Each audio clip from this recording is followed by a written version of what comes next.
Caio, sou obreiro da igreja Cristo Vive no Rio de Janeiro. Uhum. No início eu achei que tinha encontrado a graça de Deus, mas com o passar dos anos comecei a me incomodar, porque comecei a ler os evangelhos e os escritos de Paulo. Uhum. E enxerguei que tudo que o apóstolo, ele fala o nome do cara. Miguel Ângelo.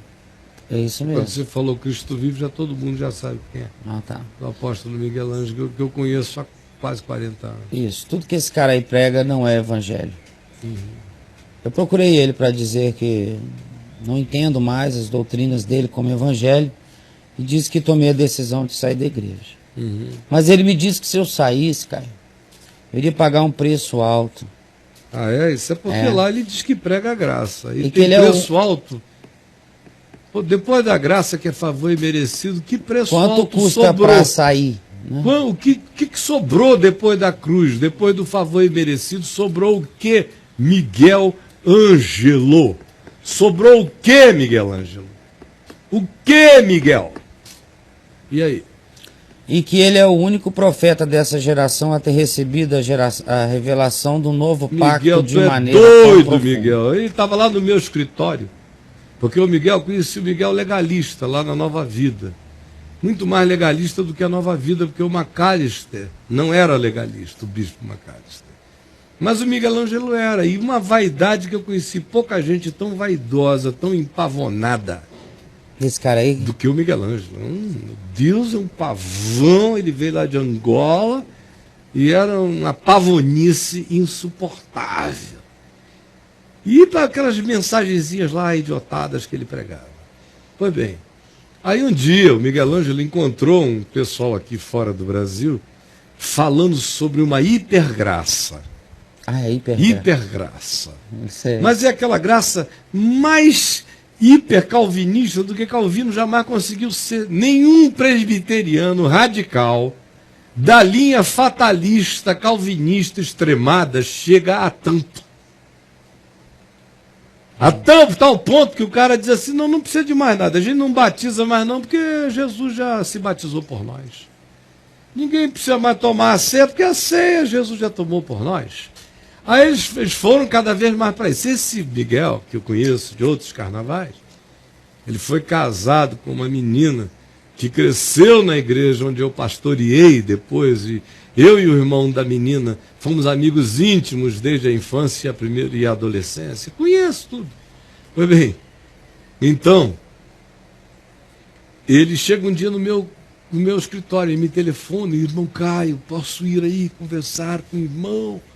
Eu sabia que ele tinha saído da Nova Vida, o bispo Roberto tinha me contado, o filho dele, o Walter Macalister, tinha me contado, isso era a década de 80, mais ou menos, no início da década de 90 no máximo.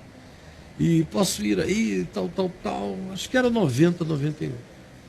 Aí eu falei, tá, claro, vem aqui. Ele atravessou, foi lá em Niterói, eu recebi. E aí ele veio e disse, olha, desculpa, é que eu não sabia nada sobre a graça de Deus. Nada. E eu comecei a aprender agora. E ele agora está dizendo para o cara que ele é o único que recebeu o que? A revelação. Ele é o único profeta dessa geração a ter recebido a revelação do novo pacto de maneira tão profunda. Manda ele vir falar comigo. Viu, Miguelzinho? Vem falar comigo, Miguelzinho. Meu irmão, eu não tive a bênção que você teve, ele me dizendo, de já nascer, ter um pai que instruiu você no Evangelho, na graça. Não tive, lembra, Miguel? Não tive o privilégio de ter nascido numa igreja como a presbiteriana, que tem ensinos bons sobre a graça de Deus. Lembra, Miguel? E foi dizendo como você estava quase que chocadamente se convertendo com a ideia de graça. Aí quando eu pedi para você dizer o que você entendeu da graça, e você começou a explicar, lembra, Miguel? O que foi que eu te disse depois, no final da sua fala?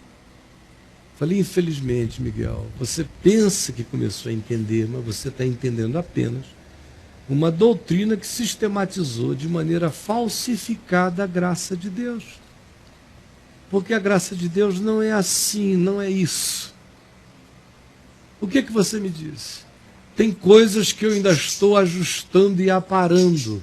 Você já tem anos de caminhada, já está com tudo organizado, mas eu vou organizar. Mas agora eu sei que é na graça que temos que andar. Aí você foi. Quando eu vi 1 ano depois, você estava pior, 2 anos depois pior, e só foi piorando. Se tornando cada vez mais dono de seita, cada vez mais falsificador da genuína graça, cada vez mais arrogante, cada vez mais prepotente, cada vez mais arcanjo Miguel da revelação. Profeta dessa geração a ter recebido a revelação é tudo tão cansativo. do novo pacto. Ai, Miguel, de maneira Miguel, tão porque profunda. tu me cansas, Miguel. Isso. Miguel. Com tudo isso, minha esposa tem medo de sair da igreja. O que eu faço, Caio? Me Deixa ajude. ela ouvir o evangelho. Bota ela para assistir o Papo de Graça. Ah, Que daqui a perdeu o 2 medo, meses ela diz o que a gente está fazendo aqui. Essa é uma igreja, essa que ele está falando, de tal maneira que você não pode chegar nem para um crente e dizer assim: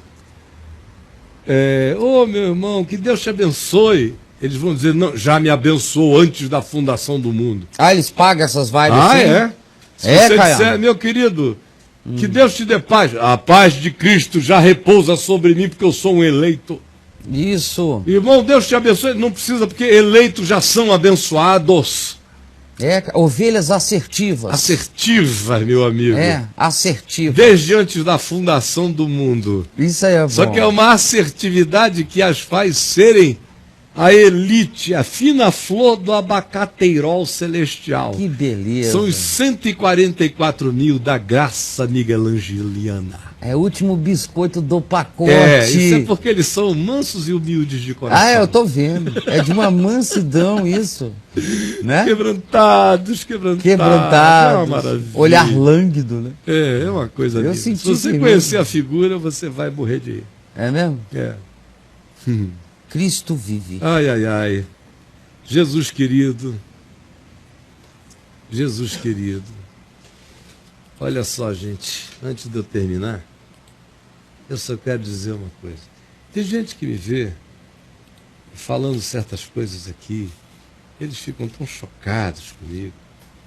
E hoje de manhã eu estava lendo aqui no profeta Ezequiel, assim que eu cheguei aqui, e ouvindo o Senhor falar pelo profeta Ezequiel. Olha só, Ezequiel, isso que eu vou falar, tu tens que falar pelo nome das pessoas implicadas.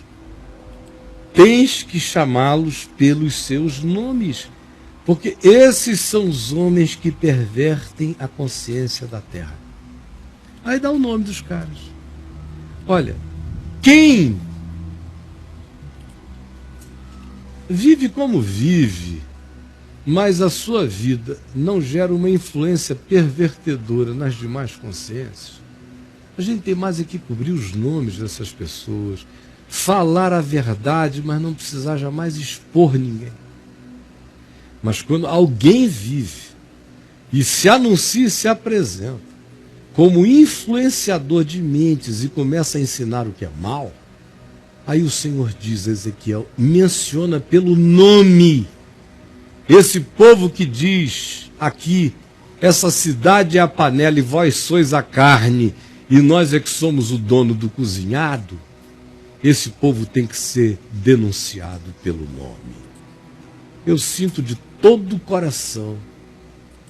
Eu nunca pensei que nos últimos anos da minha vida, nesses últimos 20 anos, eu fosse ter que falar tanto nome de gente. Porque os 20 e tantos anos anteriores eu trabalhei mais com conceitos que recaíam sobre pessoas, mas era possível não mencionar nomes. Depois ficou tudo tão grotesco.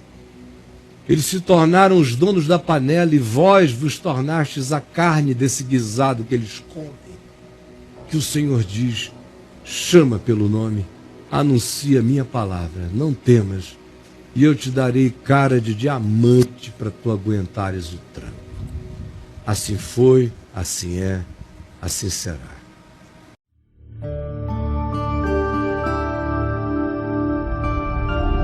VNV TV, o canal é você.